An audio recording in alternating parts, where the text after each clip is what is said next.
Three major issues are of interest to us on the program this week on Politics Today on independent television and radio. We trust you will stay with us and be part of the show and participate actively through the phone lines and all these social media platforms that we have. In today's program, we'll begin on the road to 2023 elections, special focus on the post-PDP primaries, with all the reactions that are coming from the governor of Benue State, Samuel Ortom, who seems to be firing on all cylinders. He's one man who believes that the PDP vice presidential candidate should have been Governor Ifeanyi Okowa of Delta State. Rather, it should have been Governor Wike of Rivers State. He has his reasons, and we'll be looking at that in the course of the program. And then we'll be taking you to the UK to, of course, look at the travails of Senator Ike Kuremadu, who is a former Deputy Senate President.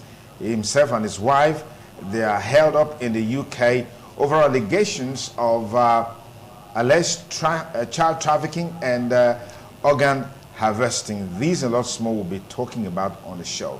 Earlier this week, we also looked at, we also had the issue of the resignation of the Chief Justice of Nigeria. An acting Chief Judge has since been sworn in, but there are undercurrents, there are other issues that are underlining the resignation of the Chief Justice of Nigeria. We'll also be talking about that in the course of the program. But as usual, I'd like to welcome you to our panelists. I welcome our panelists to the program. Barrister Gentleman Amego is a veteran in the business of politics and also a public affairs commentator. Barrister Amego, thank you for coming. Thank you for having me, Duke. Let me welcome very specially Bishop Osadolo Oche, a very active member of the Edo State Civil Society organization. Bishop Osadolo Oche, thank you for coming on the program. God bless you. Thank you for having me. Okay, the 2023 general election is still some months away, but a whole lot is happening in the build-up to the election. You should expect that. But the one that has been most topical is the seeming resurgence of prospective voters who are daily pouring into registration centers to register and get their PVCs, especially the youths. And some are saying if the youths can form this formidable force and sustain it in the next few months leading to the election, they will be a major determinant of how the outcome of the election will be. How true that is, only time will tell. But what is on the positive side is the fact that more and more people are coming out to register and get their voters card. Within last week, we saw two entertainers in Edo State, MC Edo Pikin and Porcupine, hosting shows just to create more awareness for registration and get more people to register. That's commendable. That's the way to go. That's what should be followed up, and that's what we hope we can sustain in the days to come, so we can actually help to change the narrative. But let's get started.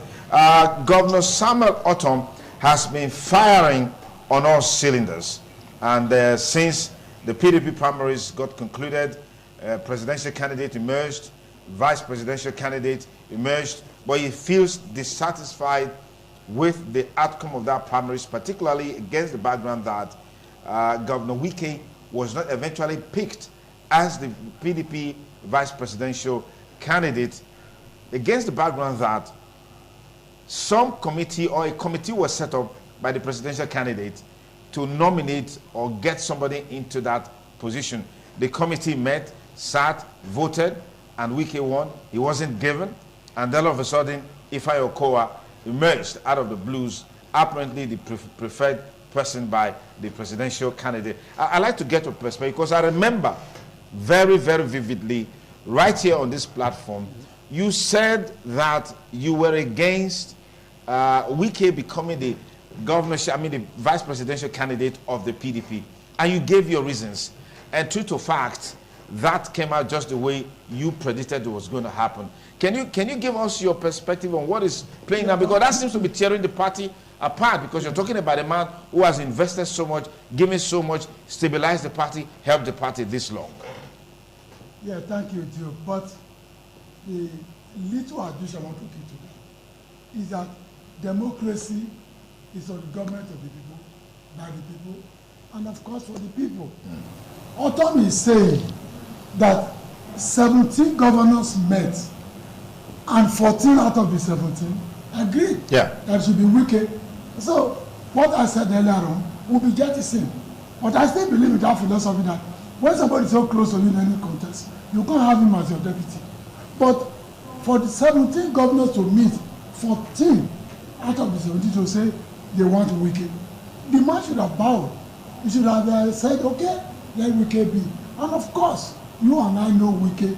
Wicked in the south is like Kano in the north. They bring in a lot of votes, 2 million, 2 million. So actually now, he needed wicked to bring out all that votes to support his aspiration. However, I'm not a PDP man. If PDP makes mistake, we will decorate their mistake.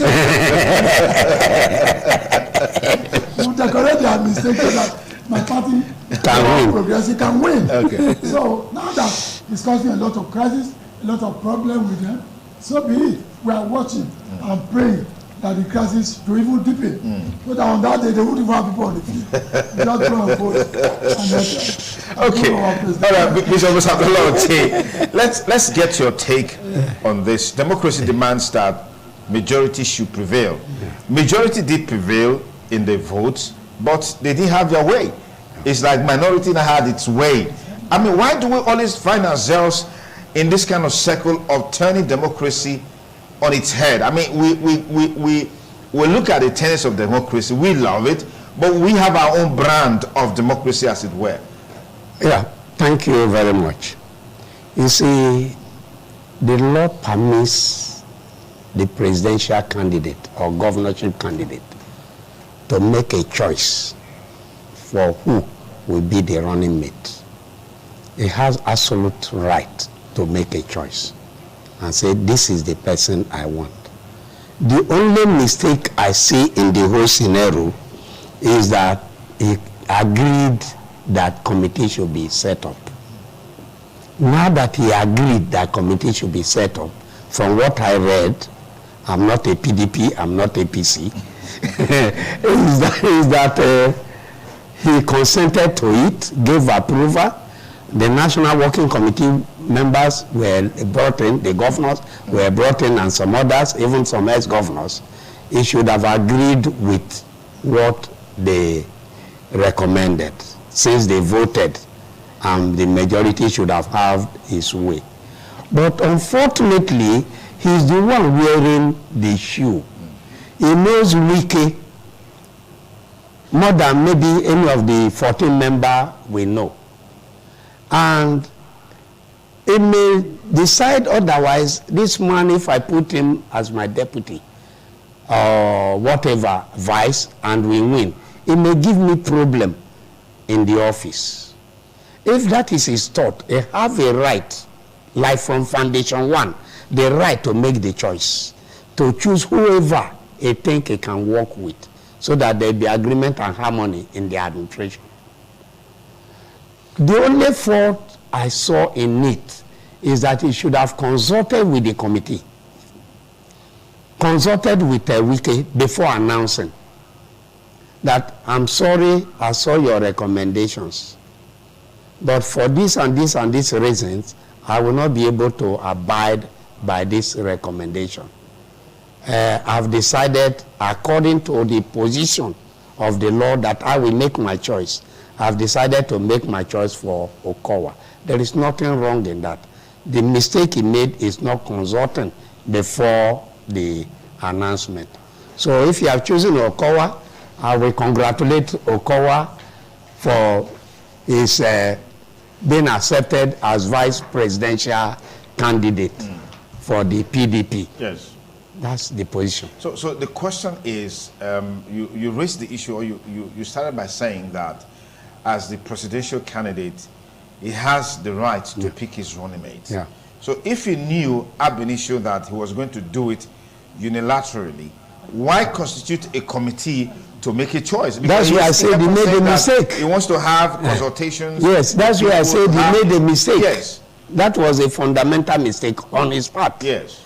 That mistake is what I'm saying, that if he had wanted to correct it so that he can now carry the committee along, was to call them either as a group or individually. You recommended my brother Barrister Megot to me, but for these reasons, I will not be able to accept him. So please don't be offended. I have my own reservations. And because I have my reservation, I may not tell you my reservation so that we don't escalate the issue. Now, I have made up my mind. I will bring out my choice.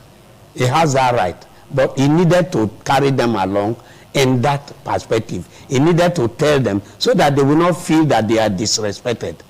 You understand? Yeah. So, and needed to Nwike, like my brother have said, because of the vote coming from Rivers. But in any case, vote too will now come from Delta, because now that they have hope of vice presidential candidate, they will also muster up, because I want the Obi of Owa, where Okowa came from, celebrating it, even though he has not won election. So that is already a build-up that nobody will dare in that community to say there is another party. Okay. So it's normal. All right, Pastor Mego. Yeah. Yes. Makes that kind of mistake. It's a fatal mistake. It's a fatal He mistake. should hold himself guilty for it. Are you concerned by talks about inactions and lack of efforts to reach out to Wike and co as by the presidential candidate of the PDP? As a politician, yes. on the deal. What should have been the best approach? Immediately after the primaries, Ineze should have been in Rivers State to consult with Wike, because it was elected. After all, politics is a matter of game, a game of numbers. Yes. He should have gone straight to Wike. My brother, you really struggle. In the meantime, Wike is also angry that his brothers in the south did not support him. We have all agreed that this time presidential candidates will come from the south. In fact, I'm not to discuss if I wanted to. Wike is also a betrayer. Okowa is also a betrayer to have let his own people to go and support somebody from the north, because this is the time for somebody to come from the south. But having done that, having made that mistake, Atiku should have gone to Port Harcourt to discuss with Wike. I said, I have this boy in mind. I have this boy from Delta State in mind. Will he offend you? Let us know. And then he didn't do all that. He brought ahead to say, because of what Bishop said, he has the power. Let him face the crisis now. He has the power. Let him face the crisis. Because it's not your firm, it's not the organization where you are the chief executive officer. It is politics for the people. Because, so let us see how it happened. Let us see how it works. How his own idea alone can survive him. He cannot. He's already in trouble. To retract his step is difficult for him. So because in losing Wike, there's also the possibility of losing Samuel Otom. Yes. If you have listened to not only the 14 that were involved, yes, there are possibilities of losing them. And if you do them, you can know, you should imagine how many people that will follow suit. There is one mistake I want to bring out that PDP made. Yeah.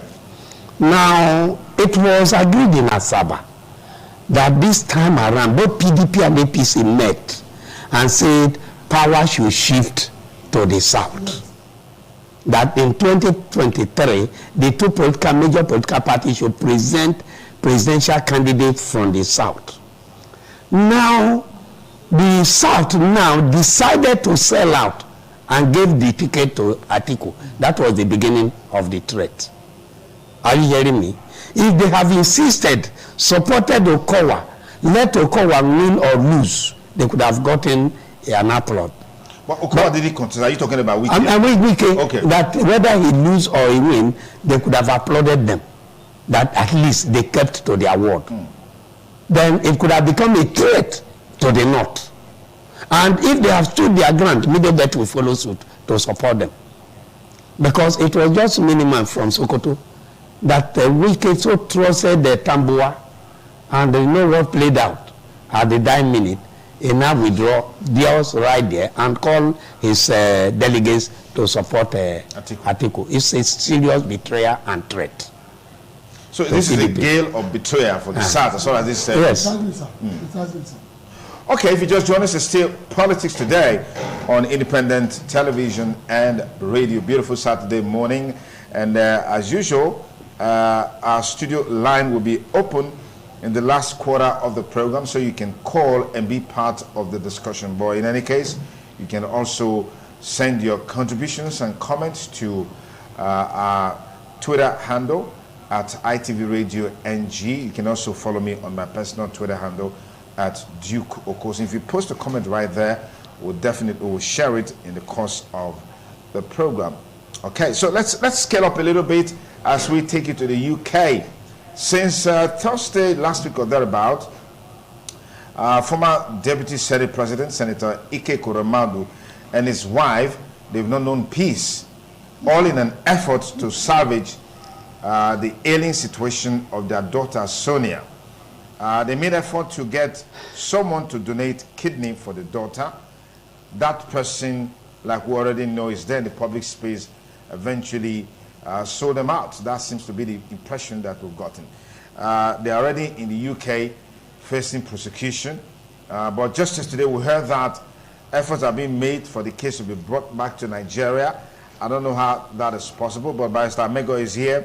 He will be talking to us in that regard, as well as Bishop Osadolo Che, who is a civil society activist. Gentlemen, let's quickly look at this issue, the origin of this matter.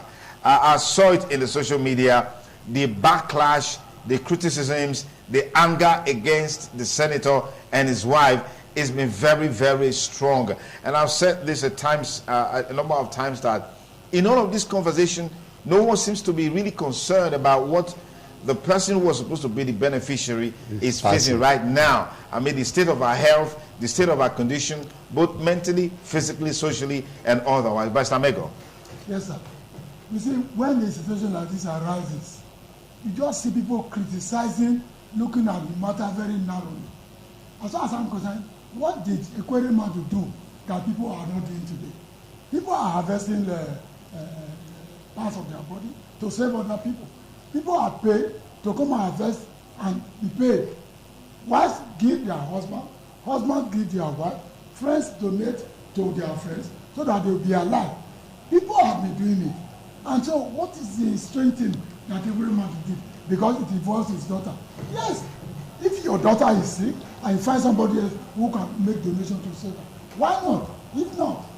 So I don't see why people are crying about it. But I'm glad now that you are saying that what you just said, the matter should come to Nigeria again for prosecution if there will be. There is what we call in the face of law, lex status, where the matter took place.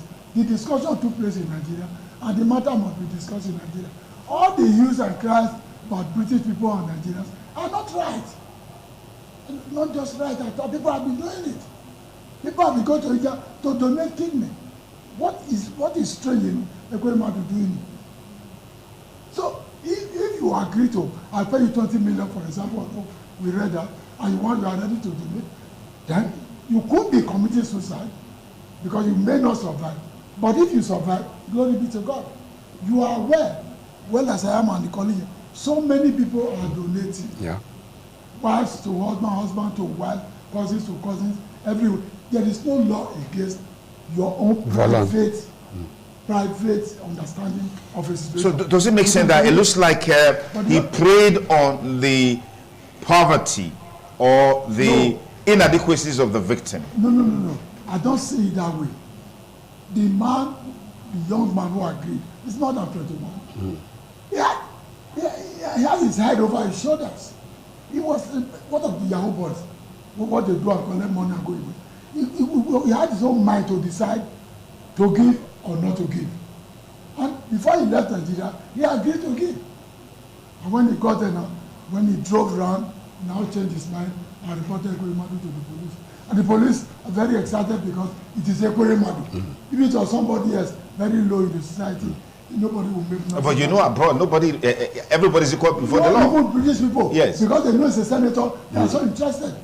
Let him go to India and see how many Nigerians go to India every day, every week to harvest part of one's body to another.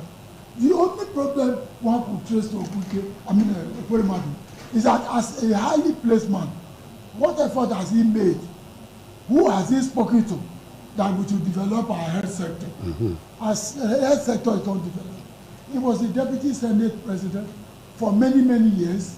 So he should have raised it in the House. Even if he's not able to implement it as a legislator, he should have raised it in the House. Look, we must put more money into the health sector.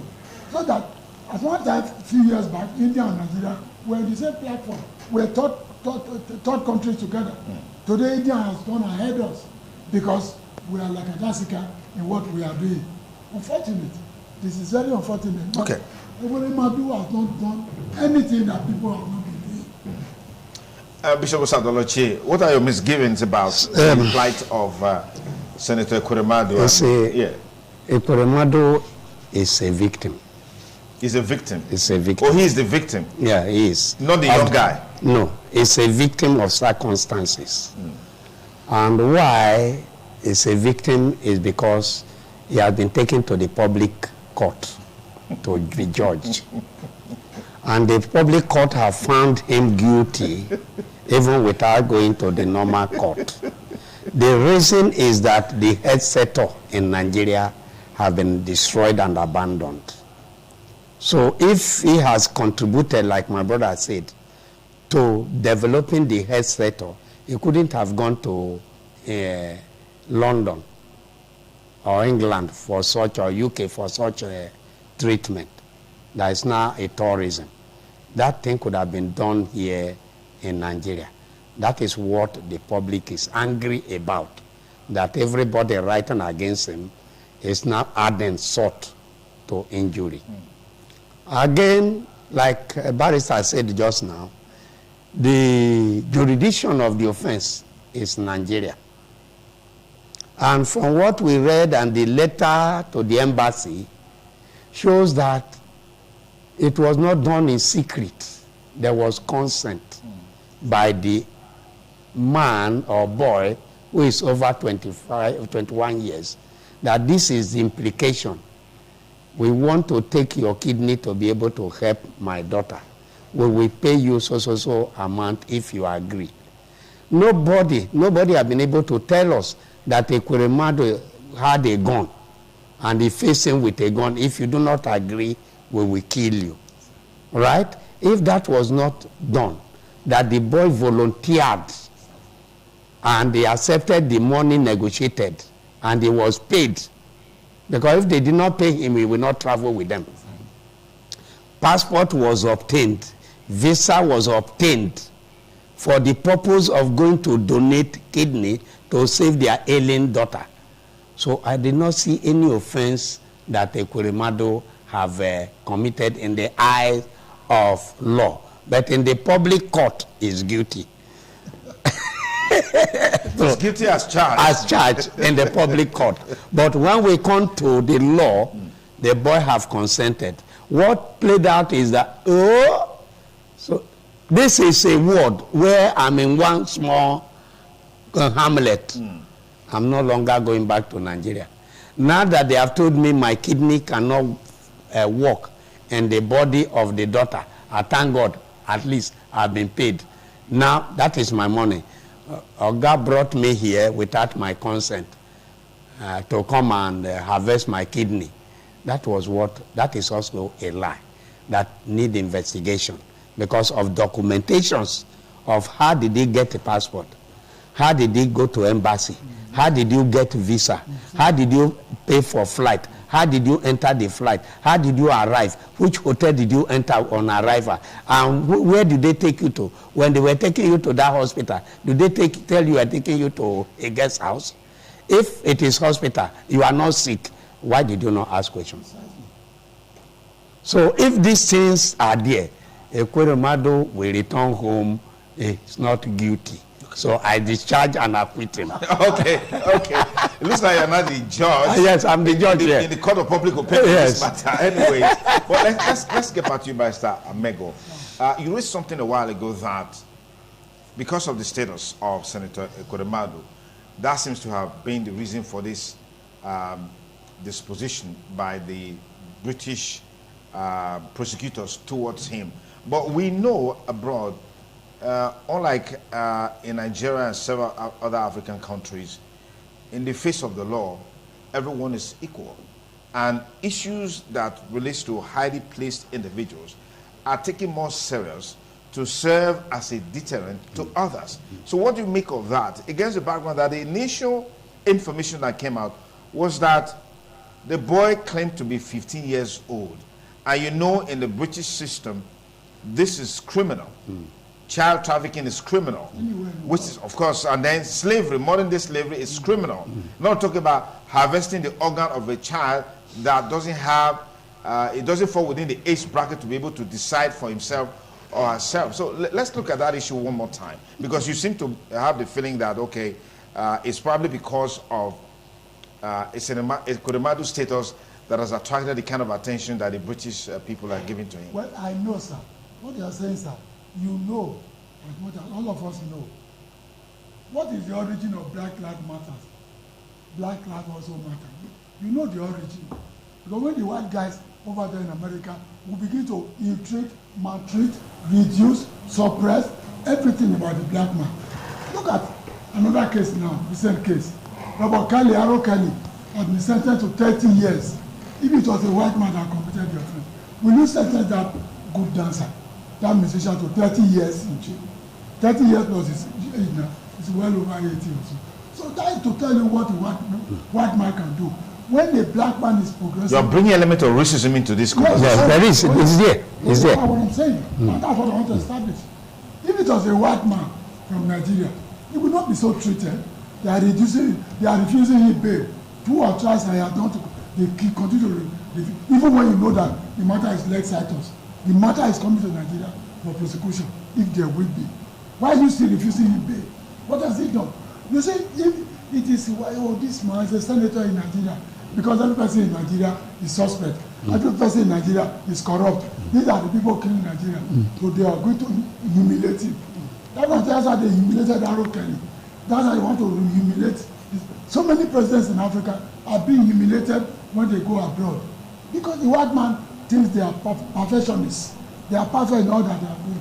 It's only the black man who doesn't know what he's doing. But it's not so in all cases. Black man too can be very sane in matters affecting himself, the family, and the country. So the only trouble Kuremadu has is not with the boy. The boy agreed, like my brother said. He assented, and is of age to take the issue for himself. So let him come to Nigeria. Then we'll come and discuss in Nigeria. Okay, you want to say?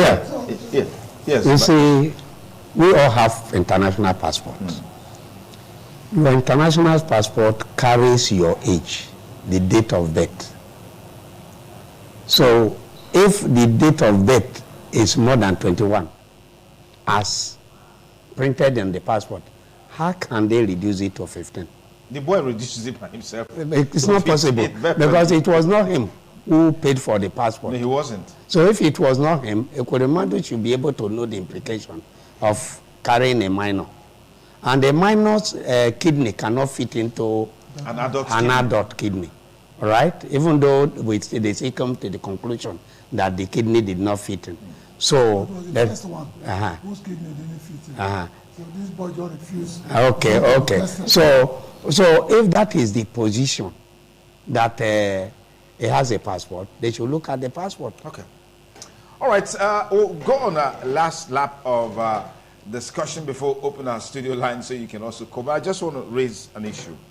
We were told that the young man's kidney was tested in Abuja before to determine if it matches with that of Senator Ike Kuremadu's daughter before they went to the UK. Now, on getting to the UK, further tests were carried out, and we're told that it was discovered that the boy's kidney didn't match with that of Sonia. The results conducted in Nigeria is different from the results that came from the UK, which of course borders on the issue of the poor state of our health infrastructure. And that seems to be the reason why people are calling for the head of Senator Ike Kuremadu. Since you were Senate Deputy President, what bills, what motions, how many bills, how many motions, what effort did you make to reinvent the health sector? If not across the country, perhaps in your senatorial district, in your state, in the southeast, we don't have this information. Because if we have a functional health system in Nigeria, we won't have our leaders going abroad for tests and for treatment. I mean, we can talk about even our own president, who is regularly on a routine health check in the UK and all of that. The health system is in comatose situation. And that explains why that is so. If you don't have the money to do a kidney transplant, it's like death sentence. Yeah. I can't forget in a hurry, we lost one of our staff earlier this year whose 2 kidneys passed up. May so rest in peace. If he had the resources and what needed to be done to carry out those operations, probably still would have been alive till tomorrow. And this is the failing of the system that we're in. And that is why we are saying that all hands must be on deck for the 2023 election. If you don't have a PVC, go get one and join in this effort to salvage Nigeria, to rescue Nigeria. The responsibility is ours, and the time is now. Okay. Just earlier this week, the Chief Justice of Nigeria resigned, 18 months to the time of his resignation. And that seems to be a major talking point. I mean, it's 18 months to his retirement time. And that has brought a whole lot of issues to the fore. Before that came, his fellow justices in the Supreme Court had written a letter to him to tell him that, look, we are so dissatisfied with your leadership because a whole lot has gone down the drain and you're not making any effort. Rather than engage them, he took the battle to them by responding to them. But the long and short of it is no longer there. Honorable Justice Wurila is now there in acting capacity. But that brings to the end of an era where we had the Chief Justice of Nigeria coming from one part of the country. But there are some undercurrents. We may not be able to talk about that. But let's get our panelists here to give us some views and perspectives on how the CJN resigned and what holds for Barrister Amengo. Let me start with you. You're a lawyer. Look, you see, how do you know an individual? By what he tells you. The man said he's sick. He can no more continue to do this job. I'm going to resign. And so he resigned. We have accepted his resignation, and then brought in the second person. And so I don't know what we are going to discuss.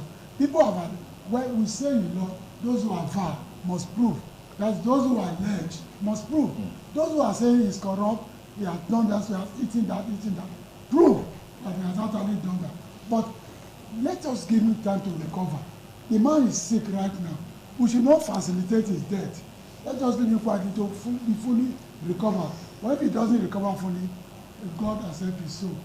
But what you probe in Nigeria? What successes have you recorded on probing? 2 months ago or so, thereabout, that year was sentenced to 14 years, have been released. Everything since has been given back to him and he's been told, go. I see no more. So what are you going to profit that this man took that money, we are seizing this, we are seizing. How many properties have been seized and have been resold to individuals? And then the money recouped. Do you hear about it? Just say, oh, the house in Dubai. Who goes to take over the house in Dubai? Who goes to take over the house in Italy that had been seized? They just say it on papers. So, because of that, sir, I am of the opinion, I'm just being moralistic, if you like, no point of law now, that the man should be allowed to look after himself and then enjoy his retirement. But it's like saying that in spite of the allegations against him, it should be swept under the carpet. The proper word. Yes. They are all allegations. And the body should be proven. They should be proven. That's why the Senate says they are going to investigate these allegations despite his resignation. What is wrong? Let me get Bishop Oche. Let me get your take on this. The resignation. Senate saying they are going to prove despite his resignation. First, we want to thank God that Onoge, Tanko, resigned, because it could have created more disaster in the judiciary, like the way the Supreme Court started. If you are following, you saw some people wearing traditional attires to the court. One wear pastor's robe the other day to the court. And very soon, our children will be wearing choir robe to the school because somebody was insensitive to the provisions of the law, because it has an ulterior motive to favor one religion against the public. So if that is the position Tanko was towing, before we know, he should have enslaved the entire country. So his resignation is the hand of God. For the issue of corruption, well, we have not seen anyone prosecuted or any good result coming out of it. Okay. So he end up at the pages of newspapers and television and news. So instead of wasting more money to do investigation that will not give us any result, we better keep what we have to put it in a good venture that can manage the country. So Onoge have gone, they are even going to pay him whether 12 billion or how many billion, and give him house, give him vehicle, give him this, in addition to the allegation. So we wish him well. We wish him quick recovery so that he can settle with his family and leave the state for those who will help us to dispense good justice in Nigeria. Okay. We've looked at these issues, I want to believe dispassionately, Mr. Gentleman Amego. There are allegations of infractions by fellow justices against the former Chief Justice of Nigeria, bordering on the state of affairs of their operations. Those who need to travel for trainings, conferences, and courses abroad, they are not able to do that, except him and him alone. They also said that he's falling out of favor with the National Judicial Council, which is the regulatory body that supervises the promotion and what have you as relates to justices. When we say, since he said his health is failing him, and for that reason, all of these issues should be swept under the carpet and they should go and sin no more. I mean, what does that portend for the judiciary? What with the fact that we have seen a whole lot of inadequacies in the judiciary that borders on the corporate existence of Nigeria as a country? We know that if you want a country to be strong, its judicial system must be strong. And so when we have all of these allegations and they are just being swept under the carpet, even though the Senate is saying that they are going to investigate it, despite the guy's resignation, we are saying here that, well, since he's an old man, he's done this, he's done that, we should just let him go. But I don't get it. Well, you have analyzed all these things. He has done this, he has done that, he has done that. You have used so many words as a very prolific journalist that you are. But in all of this, it's encapsulated in the fact that the man, while in office, was very corrupt. That's the allegation. It's not by trying to separate it the way you are doing. The man was corrupt as alleged by certain individuals. And when you are alleged, it's not an offense until it is proven that actually committed the offense. Well, when we probe it, probably we get more. But I am saying now that the man right now is sick. Even if somebody is sick in the prison yard who have been sentenced, he's released to come out for treatment so that he doesn't die there. Yeah, but he can go for treatment. Does that stop the probe so that we can know more? We should be able to know the scale of the allegations of corruption, if there's any. With his standard now, he cannot be treated in Nigeria anymore. He's going to go abroad to be treated because of the failing health system we have in this country. And Duke, mind you, if he goes there, he may not even come back. You have no means of going to bring him back. Are you going to bring him dead or alive or what? Because he's still taking treatment. The next 10 years, he's taking treatment. Meanwhile, he's enjoying the money that he probably stole. I'm not saying that he stole money. There are allegations that he stole money. But he will go and get treatment.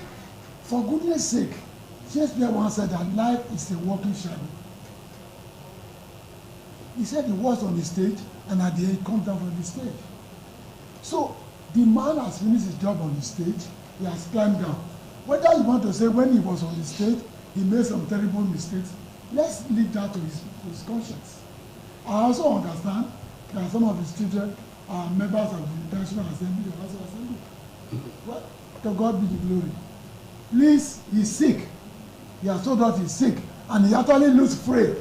Let him go and look after himself. Okay. You share in this sentiments too? You see, the issue is this, in my own opinion. One, you don't give what you don't have. Look at the certificate of Tanko, the school certificate. His certificate as a lawyer who studied the Islamic law. You see that he's not even qualified to be a Sharia judge. He's not qualified to be a Sharia judge. But the National Judicial Council found him worthy to occupy that position. The hand of Esau and the voice of Jacob. So when somebody speak on his behalf, the Judicial Council have no choice than to follow. This is my choice. So they have given us the choice of a man who is not abreast with the English law. Now that he's not abreast with the English law, he will be finding it difficult to interact and live with those who have studied the English law and wanting to implement it the way it should be done. And if you tell him you are going to study in UK, in America, English law, he'll be telling you why not go to Saudi Arabia to study Islamic law. What are you doing there? So they will have that crisis. And it will deny them. It will deny them the opportunity of going for seminars and workshops and all the rest, because that is its own level of understanding. Okay. So if that is the level he operates, all of us, including me, we operate at the level of our knowledge. Okay, let's get our studio. Yes, they were by the National Judicial Council. Yes. Saddled with responsibility of appointment, promotion, or whatever. Yes. Our studio number is 0708365 4889. 0708365 4889. Sonny Gedosa, you're live with us on the program Politics Today. Please go ahead with your contribution. Good morning, sir. Good morning. Honestly speaking, small weight have been removed from me this morning. When I see our elders cracking joke and making comedy out of the matter, it relieves me of my pain. Okay. And I'm seriously very glad that our great father, John Amigo, has always stayed on what he believes, irrespective of whether you are putting gun before him. I thank him for that. God bless you. I always like to look at Bishop Uche like Archbishop Desmond Tutu. They say we should not join politics, but I'm glad that you have constantly stood out and do what God has called you to do. Okay. I thank you very much. God bless you. If you look at this whole matter, the first thing I'd like to talk about is the issue of former DSP. I am very sure, like, I agree with them, not because they're my elders. Of course, the Bible said that do not rebuke an elder, according to 1 Timothy 5. But I agree with them because what they have said is the truth. We cannot allow emotion to make us say what is not right. That is what is crumbling the country. Don't forget, sir, your station helped to also try to talk about my only sister's son when he was having a heart condition. I know how much royalty that we're able to raise. Doesn't matter how little, but royalty would not pay a dime to them. In this same country, they diagnosed that they have one hole in the heart. Is when they finally got to US, discovered that he had 3 holes. And they were wondering, how has he been living? Exactly. So that's also a failure of our system. Oh, yes. To look into it. Because that weather did not leave Nigeria because they felt that the king would be able to match former DSP's daughter. And only for them to reach that it did not match. That's a failure of governance. Number 2, let's beg our youth that we are praising right now that they are going to collect PVC. On that day, let them not play football. Let them actually come out to vote. You should not play football. Let them not also collect money if they want to vote their conscience. Or that way we are still there. One of our eyes that made the statement just now, India, China, we are part of the third world country. Today, they are competing with America. Yeah. What did they do that we did not do? Exactly. Our president will be like the most traveled person in the world. He needs to bring to bear for the remaining less than 1 year for him. What can he do? We need to take that into consideration because Consideration. our system are failing. Yeah. Are failing because when you have a fair system and where individuals are more powerful, we are going to have crisis. If you notice that we talk about Northern Medical Travel overseas for treatment. I agree. Let him be pro while he's there. When they everything they find out, let them keep it when they come back. Inshallah, when they come back, they'll be able to respond to some of those allegations. Until then, please let him go and take care of himself. Okay. Human life is very important to us. Lastly, sir, Yes. let us beg our leaders. Lead by example. If the educational system is not good enough for your son, it's not good enough for the child of the poor man. If the security situation is not good enough for your children, it's not good enough for the least child in the country. If we can do that, I can tell you in a few years, we'll be better like America and other. God bless ITV and God bless Nigeria. Thank you very much, God bless you. Sonny Edosa, for those views that you just brought to bear. Our studio number is up and running, 07083654889. Tell us your name and where you're calling from and go ahead. Good morning, caller. Osawayi, please turn down the audio level on your TV or radio. Turn it down. Yes, go ahead. It's nice talking to you, and from the way you speak, I feel they are being emotional. Because if it was what happened to wicked man, if it happened to the common man on the street, the man will be charged for human trafficking. And the law of human trafficking is whether the boy is 19 or not. What are you taking the boy? Are you exploiting the boy, or are you exploiting the boy based on the situation of the boy? And also, before you come to here to speak things like this, also know what to know, because the true story we are hearing that he was arrested. The doctor called the police, and that was how the matter came up. Until we have the full story of what happened, we know what is trying to do is to save the daughter. We all are concerned about the daughter. We should also see how we can go to save the daughter. But for now, let the Lord take its full course. Okay. People who suffer that, the common man in Nigeria who suffer that, who suffer this same sickness, we should put them we should put ourselves in their shoes.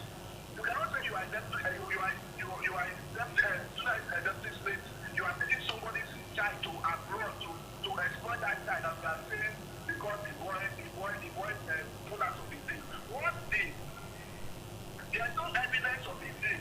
We only saw the letter he go to the embassy. We didn't see the letter where him and the boy signed. None of us know how this organ transplant, where you want to do donation. There are a lot of agreements that follow. Everybody should give us the agreement, not the letter. Okay. All right. So I think we'll pause you there now. I will pause you there. Thank you. Thank you. All right. It's an ongoing conversation or probe or prosecution. So I'm sure ultimately we'll see how everything pans out. Please be brief because there are several others waiting. Good morning, caller. Tell us your name and where you're calling us from. Good morning. Hello, good morning. My name is Israel. I'm calling from Airport Road. Israel, please go ahead. What is my take of this our chief judge? Mm. His will is not the will of our own judges, because he studied Islamic laws. So that is why it will be very difficult for somebody that does not study English law to come and practicing English law, and a leader, chief judge of Nigeria, it's going to be very difficult. Well, I'm sure that era is gone now. Numa is in the saddle in acting capacity. We'll see what happens as we get along. Thank you very much for your contribution. Thank you, sir. 07083654889 is our studio line. Good morning. What's your name and where you calling from? You're calling us from Benin. What's your name? Okay, Andrew, please turn down the audio level on your television or radio to remove the echo. Okay, please go ahead. Even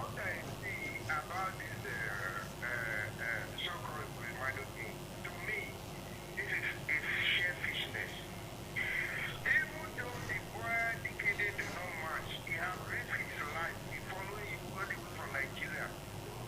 But we were told that in Nigeria, the boy's kidney matched with that of the recipient. It was in the UK they discovered that it didn't match. Before they left here for UK, it matched. So maybe the long journey changed the matching process of the kidney. I don't know about that. Yeah. Yes. Okay. Mm.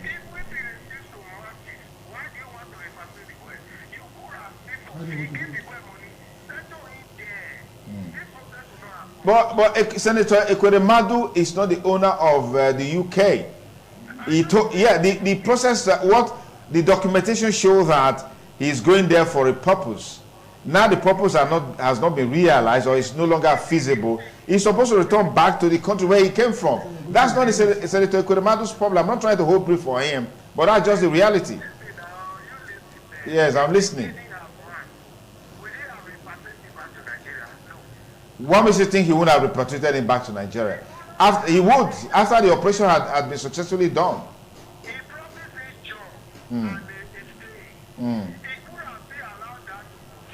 Okay.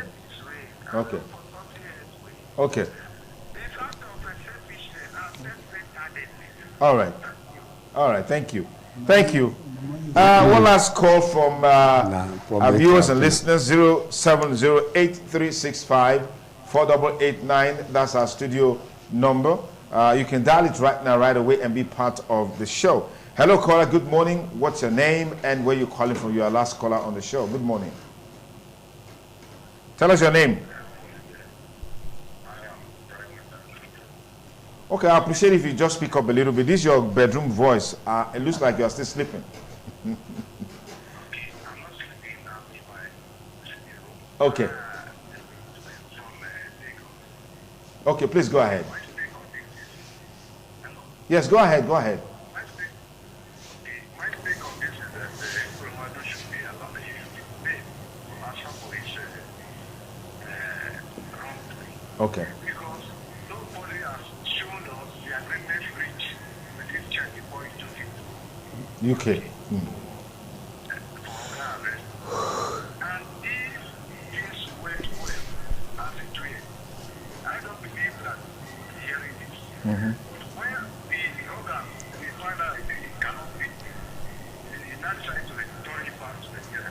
Who amongst you or even which was sitting there now being put in that kind of condition? Took me there, took it to arrest its organ, and now, because they gave me, you are breaking it back. Where is the truth that it's going to get justice if they bring it here to judge it? They never get justice because it's not the judicial system of Nigeria. Yeah. So I believe that we should allow that guy face Okay. UK. Okay. Because he treated to that side. Thank you. All right. Thank you very much, caller from Lagos. We appreciate you. 0708365 is our studio line. Good morning, caller. Good morning. Good morning. Tell us your name and where you're calling from, caller. You're live on the program. Good morning.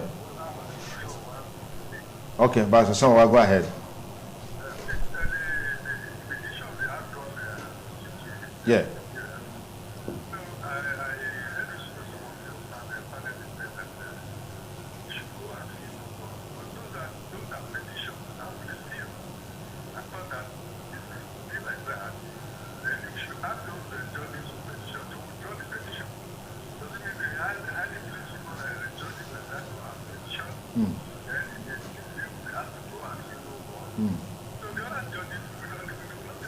Yeah.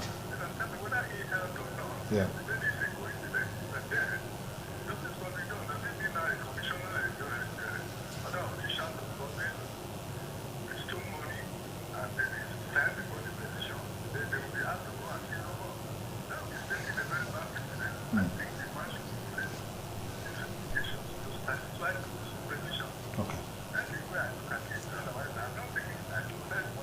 No, your opinion is very valid. Thank you very much, Barrister. Thank you so much. Okay, that's as much we have on the interactive segment on the show, Politics Today, on independent television and radio. I want to say thanks to our panelists, Barrister Gentleman Mego and Bishop Rosadolo Che. Thank you so much for coming. God bless you.